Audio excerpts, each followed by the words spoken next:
And a good afternoon, Mr. and Mrs. America, and welcome to the Freedom Forum, an online talk show radio program brought to you by Santa Cruz Voice, an affiliate of Community TV and Think Local First.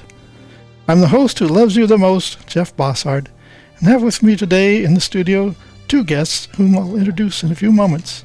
First, I want to note that this being July 14th is Bastille Day, which for some reason we had to learn in our history going up through school. But we can talk about that some other time. It's not as urgent to us as some other things. Now, this is a talk show program where you can call in anytime. Just dial the number 831-265-5050. Announce your name and the issue you wish to discuss, comment on, or ask questions about.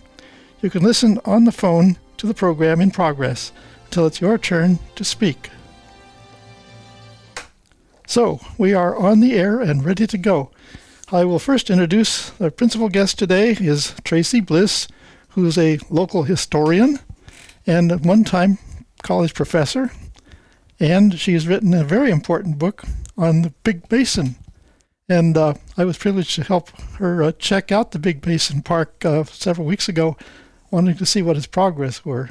So we'll get to you in just a moment, Traci, or you wanted to introduce your guest because you brought her in today as someone extra special to the Seabright Village, which is what the history of which you're going to be talking about today. And there's a very important facility there called the Natural History Museum. So, who do you have today with you, and what are we going to learn? Felicia Van Stolk is the executive director of the Santa Cruz Museum of Natural History, and we are so excited in Seabright, and of course everybody in the whole region is, about the developments at that museum. I don't know where you want me to start, Jeff, but Felicia is a native of Watsonville and has been at that museum for 10 years. And we're going to hear about all the exciting developments. I would love to begin with why Seabright means so much to me personally. That's what we'd like to hear. Okay. Because it's your personal story. My personal story. Weren't you born or raised here anyway? I was actually. I've written 3 books about Santa Cruz history. I retired early as an education professor because I wanted to return home to Santa Cruz and write about 2 topics. And the 2 topics are basically the topics of my 3 books. How we use public spaces and public land in the most engaging kinds of ways, and especially the role of women in making these public lands accessible. And all 3 of my books merge those 2 themes. The Big Basin book, I know we'll talk about it, Jeff, when we have the anniversary on August 18th of the CZU fire, but we'll touch on it today just a little bit because it does connect with Seabright and the museum in one very special way. 2 things about that I know of is, one, that your grandfather played an essential role in the development of Seabright. My great-grandfather, Great-grandfather, yes. Okay. And that your family was also instrumental in help saving this immense property known as Big Basin for us for the future. And then on my mother's side, my family got here in the 1840s, and they gave the land for Evergreen Cemetery. That was all on my mother's side, and that is the 3rd book that I've done. But let's stay on the topic of Seabright for right now. Is that okay with you, John? That's a good thing, because we start with that being the principal reason you're here. Okay. When I moved back here, it was because I had inherited my mother's home in Seabright, and it was just the perfect opportunity to come back to Santa Cruz, and immediately started writing for the Seabright News articles. What was going on in Seabright? What was going on in Seabright? And I came back just at the moment that the museum looked like it might close forever. It was a very sad moment. And then everything turned around when this local group ended up really, I guess you'd say, taking over the museum from the city and saying, we can really make this thrive again. And Felicia, do you want to say something about that event? Because it was so significant, and I don't think people understand how important it was that this wonderful group stepped in and said, we know the city can't afford to maintain this any longer, we're going to step in. Yeah, that was a really important time in our history, and the group you're referring to is the Museum Association. It was called the Santa Cruz Museum Association, which was a nonprofit group that had been partnering with the city to support its educational programs, the docent programs, and those beloved traditions that we still carry on. And in 2008, when the recession was taking a dip, the city had to make that hard choice to cut the museum's operations from its funds. And the Museum Association stepped up. It did the fundraising, and it built the infrastructure for the nonprofit that we are today. So it took, it went from supporting just the school programs to supporting the entire museum's operation. And it was a slow ramp up for sure. It was, after being a city museum for almost 100 years, there was certainly a big transition to happen. But ultimately, that transition is what has allowed us as a museum to grow and evolve.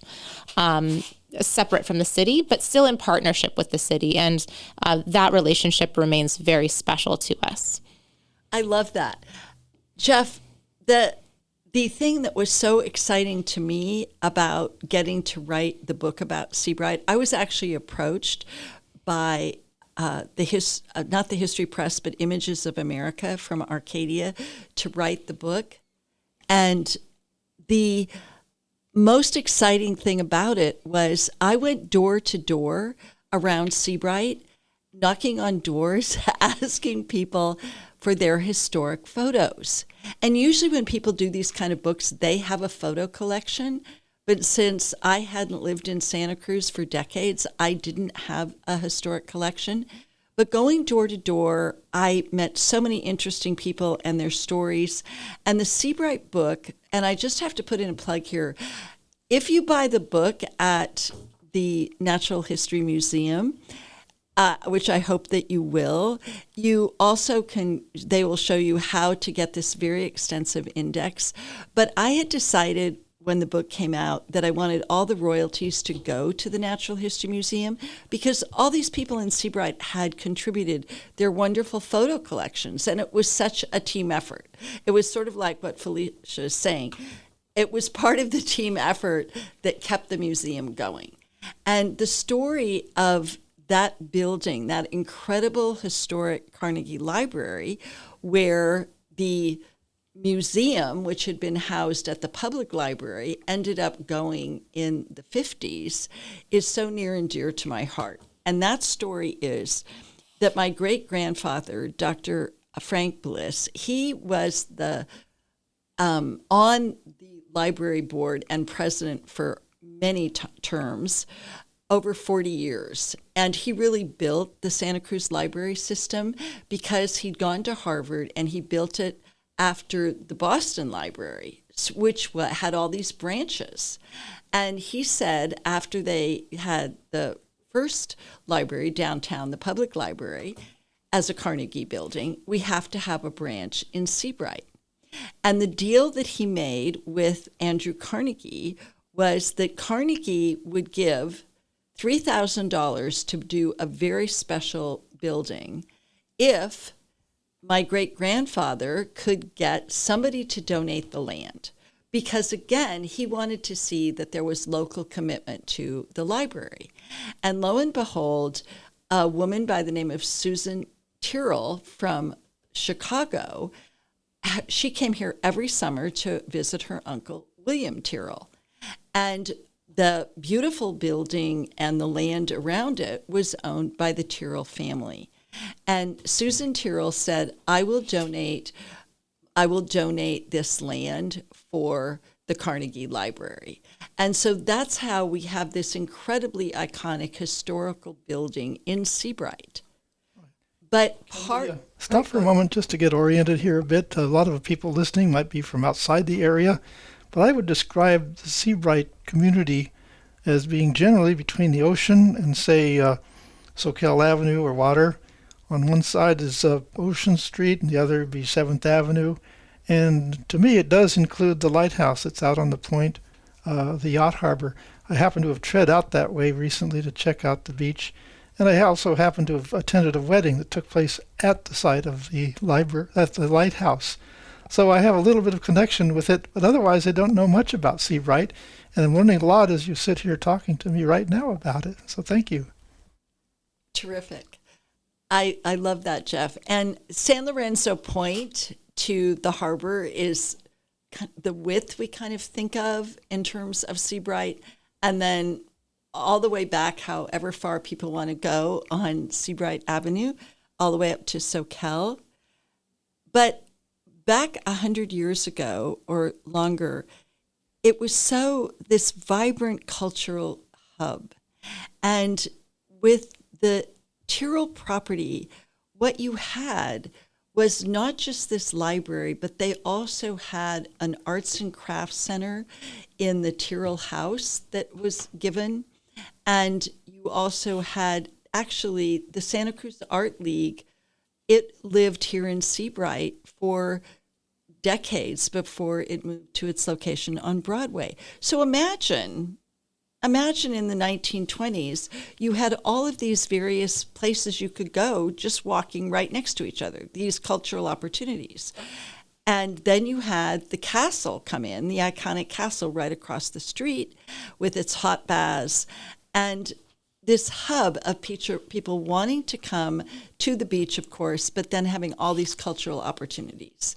And you also had the bridge across to the boardwalk that was put in 1906 after Seabright was annexed to the city in 1905. The bridge across the San Lorenzo River? Yes, which now is, 6 years ago, we put in the beautiful rail trail, the trail part along the bridge. So you have this beautiful, beautiful pathway now for bikes, and it's all accessible for people to go between the boardwalk and Seabright. And Felicia is going to talk more about this, but with this, I want to call it this kind of renaissance or resurgence of the Natural History Museum. It feels to me, Jeff, like we've come full circle, that we're coming back to Seabright as this cultural hub with the museum leading the way. And they've done such a phenomenal job of gaining support for this expansion of the museum. And Felicia's going to talk about that. Thank you. Yes, Go ahead if you want to transition. It's sure. Yeah. Thank you. Thank you so much. Welcome to the program.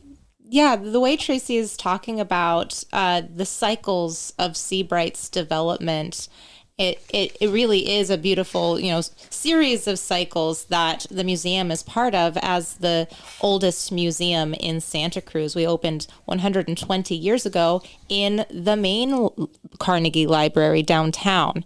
And so, we moved into our current Carnegie Library in the 50s, but even that was a cycle of its own to return to a library to serve the community. I just love that. Idea of kind of looping around and continuing to keep up with the growth and evolution of the community. And so here we are now, and as Traci has mentioned, we are enjoying this renaissance. Since becoming separate from the city, our organization has grown in terms of staff size and our reach. We are providing services and educational programs across the county, as well as welcoming visitors from all over our region and beyond. Tourists come to this beautiful area. They come to see the beaches, but then they also come to enjoy the rich cultural landscape that we have in this town, and we're so grateful to be part of all of that. Yeah, and the fact is that while we've been going here, we are able to receive telephone calls and hear your questions or comments, again, by dialing the number 265-5050. And if one pops up, I will try to interrupt what we're doing at a convenient point and then ask you if you're ready to talk. And if you're ready, then we'll just bring you on as if you were right here. So go ahead, but right now we don't have anyone pending, and we'll just go back with our two prime visitors today. So go ahead. Who's next again? Recently, we had Neighborhood Night sponsored by the museum, and it was an opportunity for all of us in the neighborhood. We just can walk over to the museum and for them to show us the plans for the expansion that's underway. I just have been so impressed. So many museums across the country are struggling, but our Natural History Museum has Felicia has told me that it's a $20 million expansion, and they've already raised 80% of that, which is such an accomplishment and such a commitment to our natural history.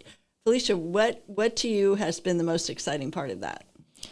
It's just really thrilling to be in this position where folks are right here with me in the excitement for what we're doing. You know, we have heard nothing but really positive feedback and excitement, and a lot of remarks like it's about time, you know, because we've been doing so much with so little space, that folks forget that, you know, a little bit more space, more contemporary, you know, amenities will really just make everything that we're already doing that much better, more accessible, more inclusive, and, you know, keep us evolving and competitive and welcoming for folks coming from farther and farther away. So it's really exciting to be so well loved and embraced by the community, because that is the heart of our history. From, you know, working backwards from the moment that we became independent from the city, it was the community that kept us going. And even before that, our collections have grown through community interest, people bringing their own treasured collections to be part of this legacy. So it's just really thrilling and an honor to be the steward of the museum at this time. But I also definitely feel like my time here is just a little tiny slice of the long history of this organization. Well, you are a resident here, as I understand it, living out in the Aptos area, That's as right. I do, Yeah. toward the hills, maybe.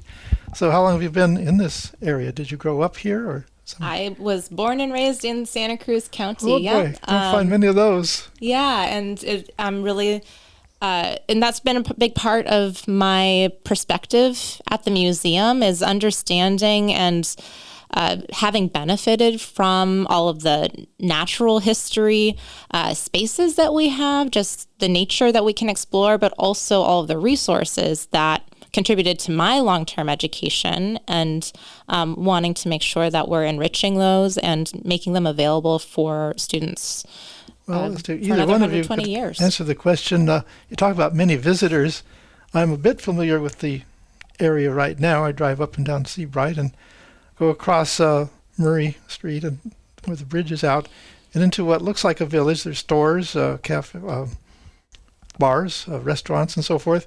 Are there places to stay, though? Do people stay in the area? Do they go somewhere out farther where there are bigger hotels, or over the Dream Inn or something like that?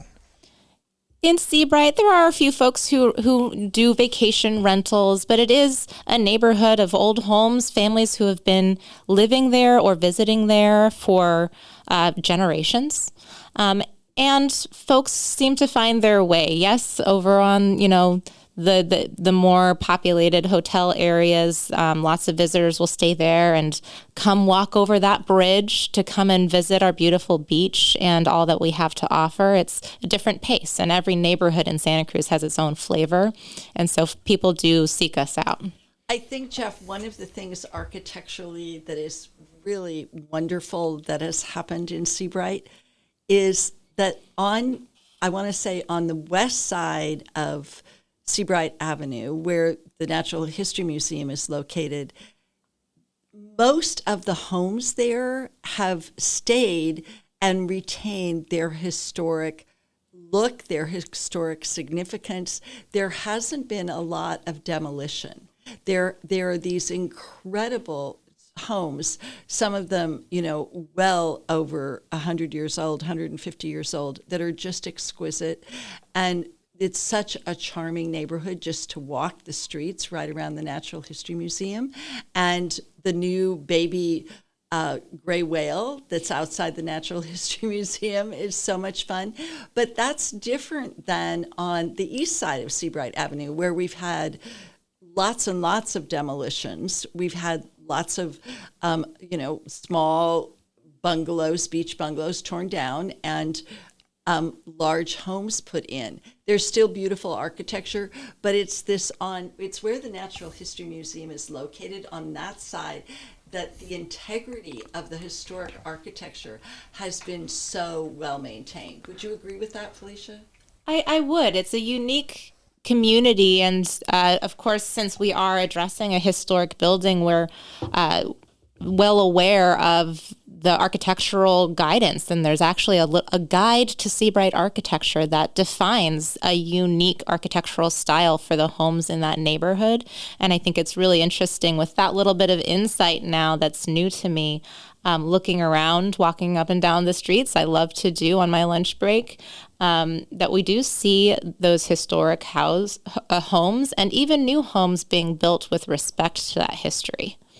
Right along Seabright Avenue, Jeff, before you turn on East Cliff to go to the Natural History Museum, if you turn right, the city will say that we have like 9 beach bungalows, and it is considered the best collection of beach bungalows, of historic beach bungalows, anywhere in the entire region. And they're all painted with these vibrant colors that was very reminiscent of exactly how they looked in, say, 1900. Does that compare with Capitola Village, which did have different colors? I think they painted over a lot of them recently. I don't know that I feel qualified to answer that question, but I think what both Felicia and I are saying is right now, it couldn't be a better time to come walking in Seabright because of the closure of the Murray Street Bridge. There's very little traffic. That's right. I mean, it feels like it did 50 years ago with very little traffic, a perfect time. We have so many great restaurants right along Seabright Avenue, and it just feels like this tiny little village of 50 years ago. It's pretty amazing. We know that Murray Street Bridge is just a vital corridor and that all this traffic had to go elsewhere, but it's also this incredibly peaceful, very quiet community right now. You would agree? Yes, it definitely has changed the flow in the neighborhood in a noticeable way. We still have a lot of folks visiting the beach, though. Well, with due respect, we'll get back to you in a moment, but it's time for us to take a commercial break, which only lasts a couple minutes, and will be very, won't be hard to hear. It's good stuff, and we do have to pay our bills here, so they help us a lot. So let's see what happens. Save money on airfare to anywhere. Low Cost Air is the discount supermarket for all domestic and foreign airlines. A funny thing is going to happen when you call Low Cost Air. You're going to talk to a human being within 60 seconds. Save money on airfare to anywhere. Call Low Cost Air to compare at 800-704-1662. 800-704-1662. You need a clean, pleasant space to conduct business, but you don't want the burden of a long, expensive lease. Your solution is Satellite Co-working and Digital Media Studio on Soquel Avenue. Satellite offers private offices, meeting and conference rooms, even co-working by the hour, day, week, or month. Schedule a tour at satellitecoworking.com. Mention Santa Cruz Voice for 20% off your first reservation. Do you have a car sitting around you want to get rid of? Donate your car and help veterans and their families. Yes, one fast call to the Veteran Car Donation Program and we'll come and remove your car for free. You can donate most cars, trucks, or SUVs in most conditions. The proceeds raised goes to help active military, veterans, and their families. And you get a tax deduction. Operators are standing by. Here's the number. 800-640-9509. Again, that's 800-640-9509. Treehouse dispenses not only the finest cannabis products, but information to those who want to know how to use cannabis for maximum benefit. Hello, I'm Jenna. If you would like to know how best to use cannabis, ask your friends and neighbors at Treehouse Dispensary, 3651 Soquel Drive. If you're 21 plus with a valid ID, no appointment is necessary and the information is free. Order online at ourtreehouse.io and pick up at our drive-thru. And we are back online at the Freedom Forum with our two guests for today, Traci Bliss and Felicia, is it? Yes. And they have been filling us with information about the Seabright area. And I contrast that with what I had pretty well known about the area across the other side of the yacht harbor, over 7th Avenue and so forth, all the way out to 41st. Largely very much beach huts, which were eventually beefed up or torn down and replaced. But the houses in Seabright on the west side are, I think, they're exquisite. They're just a wonderful thing to walk up and down and look at, as I did one day on walking to the beach. So I appreciate that, and you've given me a pretty good aspect of that. So who goes next with what we're going to talk about today? Well, Jeff, one of the things I wanted to share, and I know Felicia will jump in on this topic, is here's an example of just how the community comes together for remembering something so iconic in Seabright. We had the castle, and it was called Castle Beach, which is right across from the Natural History Museum, now called Seabright State Beach. But that was such an iconic part of the Seabright community for over 3 decades. And at the castle, it was truly a Moorish style castle that was right there on the beach. And it had everything. It had a restaurant, it had a snack bar, it had places you could rent bathing suits, and it also, in the early days, had hot baths. And for everyone in Seabright, it was this very memorable kind of hub. And it was also if you would say to anybody, oh, we had a Moorish castle here, they'd think you were crazy. But we did, and it was stunningly beautiful, and everybody loved the castle. And so after it got demolished in the 60s, it was needed to be, because it had become a fire hazard, and the city had to demolish it.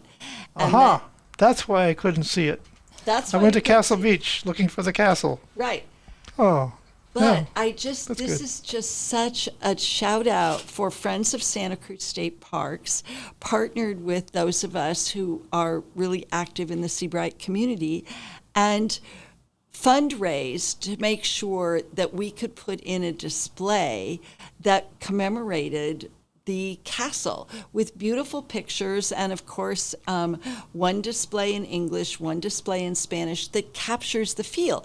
And it's right across the street, just a 1-minute walk from the two beautiful gray whales, the mother and the baby now. And these displays give you this feeling of Seabright. And so many people who lives here now or who'd lived here in the past contributed to these displays. And the connection with that is that the Natural History Museum has this collection from about the castle that was given to them. Do you want to talk a little bit about that, Felicia?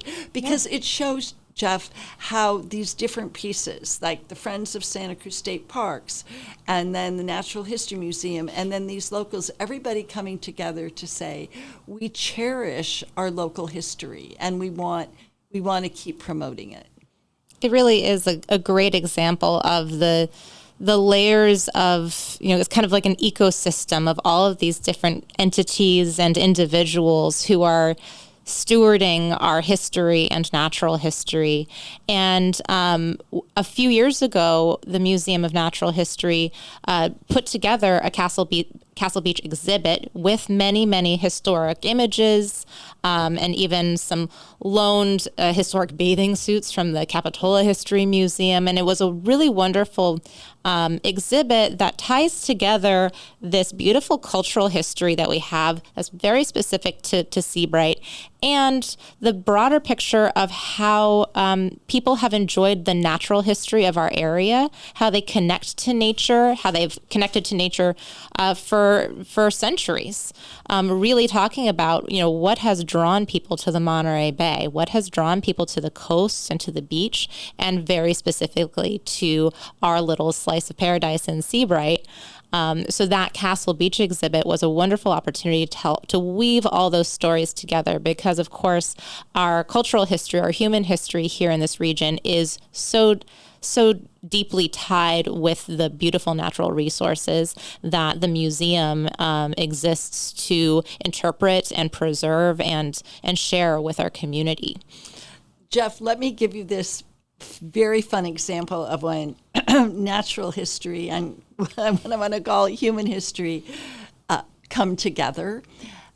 So back in the day, let's say it's 1905, 1910, whenever there was a storm, the beach at Seabright, this was before the yacht harbor and before the beach got extended by 3 times because of the harbor and the blocking of sand. But back in the day, whenever there was a big storm, the beach would be covered with driftwood, just covered with driftwood. And what would happen is all the members of the community would come down with their wagons before we even had cars, and they would fill up their wagons with the driftwood to take home to use as firewood. And this incredible sense of recycling. So the beach would be covered, and then 2 weeks later, all of the driftwood would be gone because people were taking it home to use for firewood. Well, when the wharf collapsed this past year in January or December, when we had that big storm, and all of these wharf pilings ended up on the Seabright Beach, there were actually people coming down and doing exactly the same thing. I met one of the guys, and he goes, "Oh, I've come and I've gotten 70 big logs that I'm building a greenhouse with."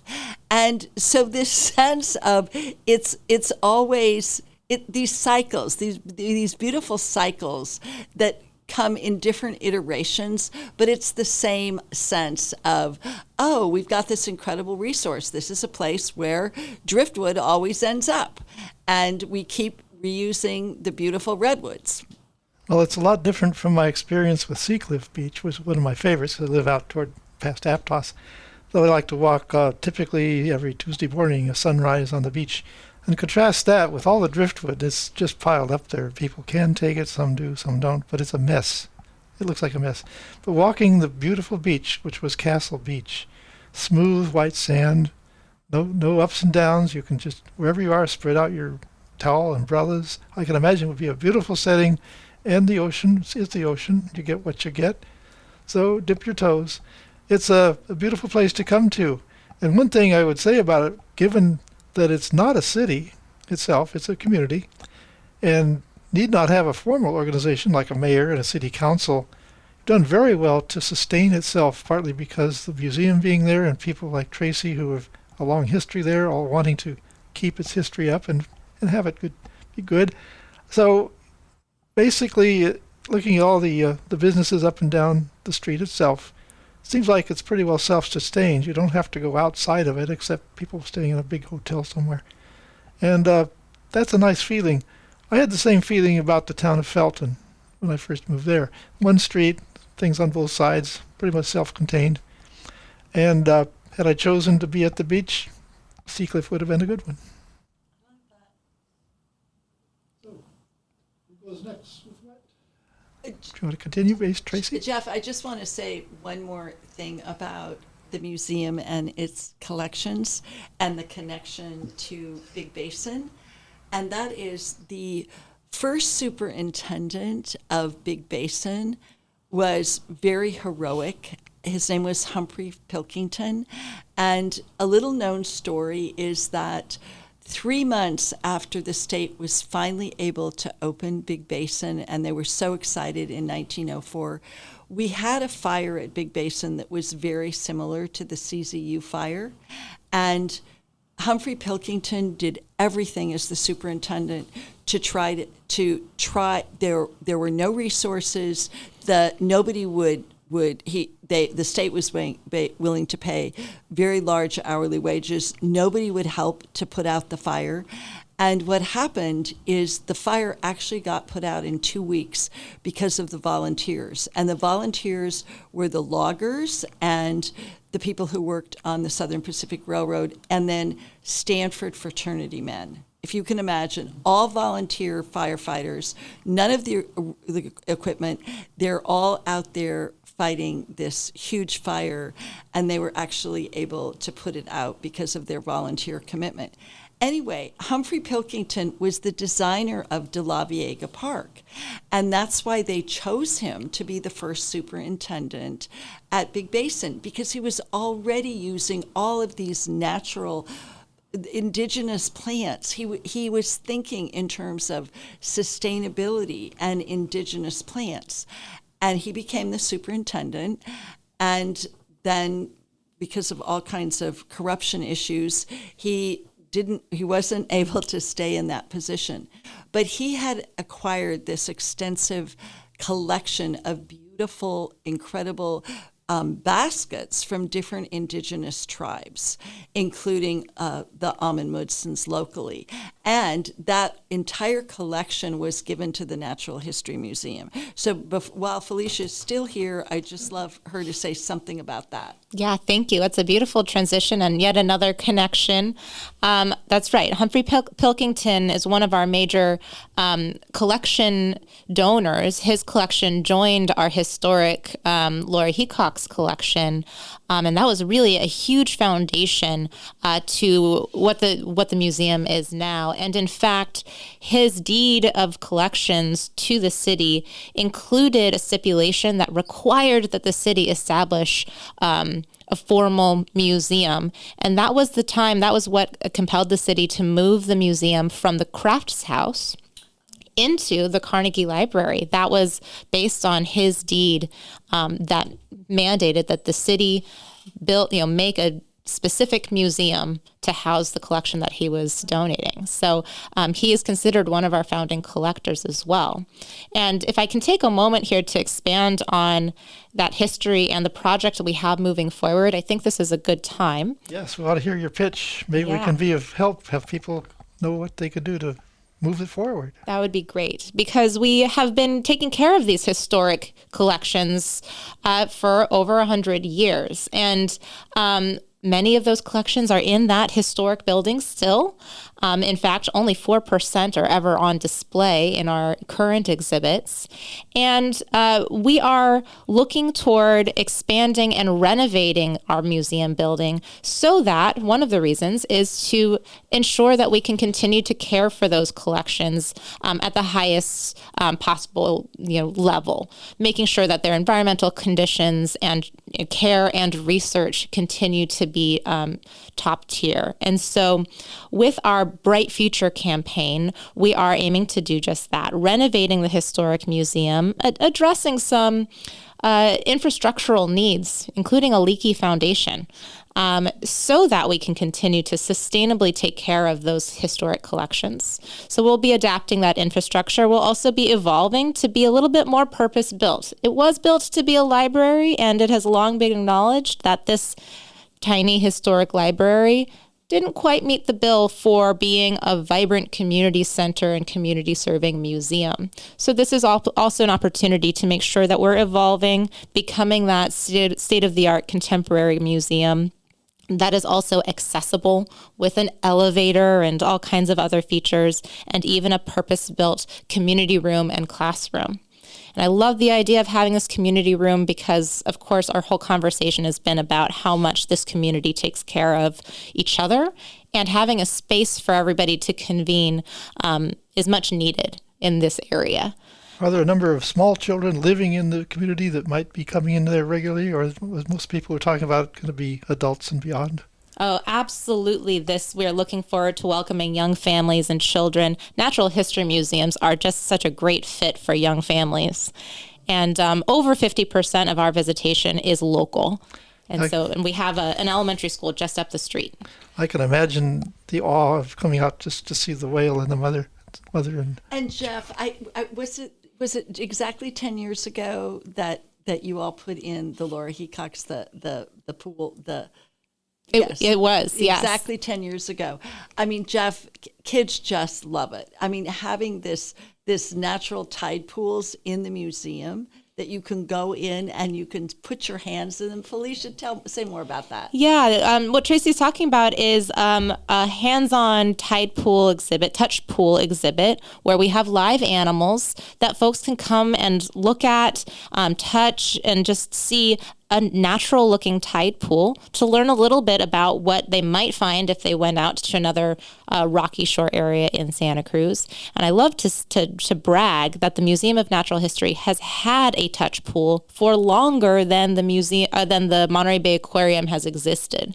We are one of the first on the West Coast to have that kind of interactive and immersive exhibits. And we are looking forward to keeping and preserving elements just like that in our future exhibit plans. I can remember something similar, which is why I brought it up, that we would take ventures out from my home in Los Angeles to Buena Park to go to the ghost town, Knott's Farm. And they had a mining situation. You could pan for gold there and get your hands in the water that way. So all these hands-on things are good. On the other hand, we like to have hands-off some exhibits that might be damaged but just by touching. I don't know, like paintings, for example. The artists' works are safely guarded in our most vaunted museums, including in Washington, D.C. No, you can't get closer, don't touch. Is there anything like that, or can people just stand back and really appreciate things because they're so viable and visible right there? Exhibit design is certainly a specific art form, but we're really working on ensuring that we have highly interactive exhibits that folks can enjoy through all of their senses. And we know how to put things up high or back far enough to keep them safe if they're not meant to be touched. But it really is a key way that not just kids, but all folks enjoy being able to interact with what they're learning about. And so we're looking forward to really fleshing that out and growing on the idea that came along with that tide pool exhibit that we installed 10 years ago. Well, it sounds like this is a primary reason for people coming here. If not, then there's other things like the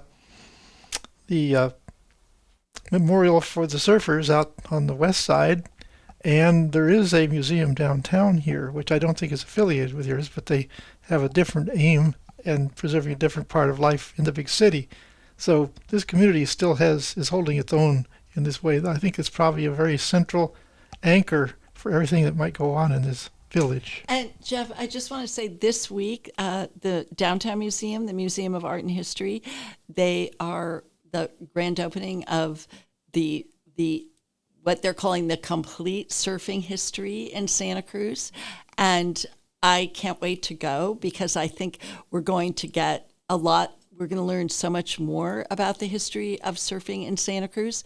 We had a major surfing exhibit 10 years ago, and the organization that I'm the president of, the Santa Cruz History Forum, we sponsored bringing the original surfboards from Hawaii to the Museum of Art and History.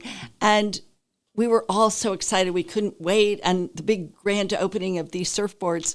Well, the surfboards that the Hawaiian princes used here that we brought from the Hawaiian Museum, they were like these long planks of redwoods, these incredibly heavy, like we were all thinking, I mean, our mindset was like we were thinking we were going to see something that we thought was a surfboard. But back then, they were surfing on these hugely heavy, long, gigantic redwood planks. And we have to remember that Seabright and right at the San Lorenzo River, that is where they surfed. We do have the memorial to the princes out on Westcliff, but it was actually in Seabright, right at the San Lorenzo River, that they surfed on those gigantic redwood planks that you can't even imagine being able to pick up. So that's another connection, and I really encourage people to stop into the Museum of Art and History and check out this extensive surfing exhibit, which is including all the surf shops and how the whole surf culture evolved in Santa Cruz. So we still have quite a few minutes left here, and I want to make sure that each of you gets ample time for closing their remarks. And if need be, we still have things we can say to fill the whole time. And I don't want to cut anyone short or extend it if we don't have something to say. But let's go back to you, Felicia, to see if there's anything that you can wrap up for us, and then go back to Traci. Felicia, I do have one question for you. Sure. So where are you going to be moving to while the renovation is going on? Excellent question. We are still searching for our interim location, but we're really hoping for someplace possibly downtown where we can continue to have some of our exhibits, maybe even some of our programs happening, to really continue staying in touch with folks even while renovation is happening, because we might be closed for 2 or even 3 years. And so we don't want to be missing out on folks, and we don't want folks to be missing out on us during that time. And so we're really looking forward to finding that's perfect spot to still be open to the community, but also to take care of our collections, of course, that needs to be temporarily rehoused. It's quite an undertaking all on its own. 2 or 3 years sounds like me and my wife trying to get our EDU built, and people going through the county, which is not a lot of fun. But I understand the problem, and especially if you have to move things out to a place where it'll be viewable for a while and then have to move it back again. That's part of building.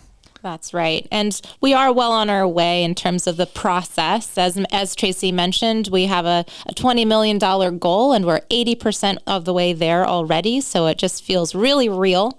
I think we're going to make it.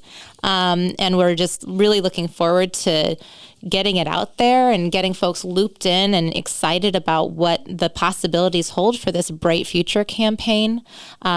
Because there's really something for everyone to get excited about. There are the historic angles, there are our educational programs to get excited about, the exhibit tree, and folks might even just get excited about restoring the historic Carnegie Library. So many things to love about this project, and I mentioned that it's such an honor to be part of something that is being met with so much support, and we're really just looking forward to really getting it out there and sharing it with folks and including folks in the next steps. We're really close to having our planning permits done, and, kind of after that, things should really get rolling. Well, this will be our last call then, to have a last call from people calling in who haven't done that yet, because if we call it any later than that, you won't have time to finish with a question and answer and comment. So we'll forget about that part of our show and get back to the live presentation. So, Traci, it's back to you.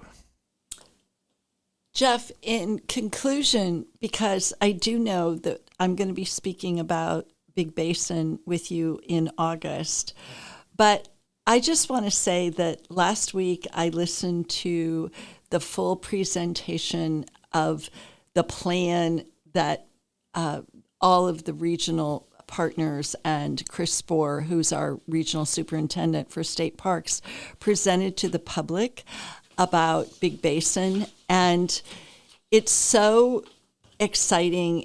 I know it's taken 5 years, but as you saw, Jeff, the trees are flourishing. The old growth redwoods didn't get burned. People don't know this exactly, but 2.5 years ago, we took out 30,000 dead trees from Big Basin. But the old growth trees, the redwoods, survived, and more than 95% of them survived. And the plan that they have for Big Basin going forward, I love the idea, connecting now back to the Natural History Museum, that the Little Basin area, that is going to be just really designed for work with the Amun Mutsun and what they want to do at Big Basin to show the tribal culture and traditions. And Big Basin, which I explain in my book, was actually stolen. The land was stolen from Dakota Sioux who had the land grants, and they were in, imagine this, they are in their own territory all the way across the United States, and a land developer steals their land certificates and brings them to California, and through a series of shady dealings uses them to get Big Basin, when that whole area had been stewarded so well for thousands of years by indigenous people. And so this idea that part of the plan going forward is going to be to honor the tribal traditions and this stewardship that was there long before anybody had any vision for Big Basin to become a public park, I think is very exciting. And I personally can see someday down the line of some really neat connection between the Natural History Museum and what's going to be going on at Little Basin. I know that Mark Helkema, who is just one of the most extraordinary historians and archaeologists who has done so much work in Big Basin and helped write one of the chapters of my book. He's on the board of the Natural History Museum. So you see how all these connections come together to promote our natural history, but also to promote that the first people, the people who were here stewarding and managing the lands for thousands of years before any of us were ever knew that we would be here. Well, it's good to see that justice might be done. Much too late for the people involved at the time. But it happens between me and Traci that in June 5 years ago, I had a nice vacation trip to Big Basin where I was camping.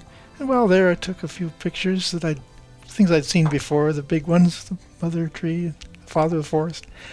And well, it didn't happen. 2 weeks later, the place burned. And wasn't able to go back for a couple years. But I did, and it was starting to look green again. All we could do was park there. You not much to do, park and hike around. Then Traci and I went back there to document the progress and find out what was going to happen next to this. And it's very good news that this land that was originally kept as a state park to preserve it as it was in its natural state, like our Natural Museum, is going to stay that way because there won't be buildings there to sleep in or to do business in, but instead you'll camp or in park at places outside and take a shuttle in to enjoy the beauty and then go back to where you came from. And I intend to do that at some point. Meanwhile, I'm headed for the hills. As I told Traci, I'm going up to Calaveras State Park to see the redwood trees up there, actually sequoia trees. And I've been to Sequoia again too. We can get our fill of trees, but it's a rare thing to get to see them all. I hope you all get to see them. Get out there and enjoy it. We're in the last 30 seconds here of our time. I want to encourage you to tune in again next Friday to this station at 4 o'clock, where I will be again as a co-host with the host Jim 2 and his Danger Zone, which is very dangerous. You don't want to listen to it if you're of the wrong political persuasion. And to enjoy Bastille Day, such as it is, celebrating the Independence Day for the country of France in 1789, following our own revolution. So we have a little bit of that history, and we don't know why we learned it, except it's part of Western civilization. So we'll stick with that. Thank you, Traci and Felicia, for being here today, and thank you all for tuning in.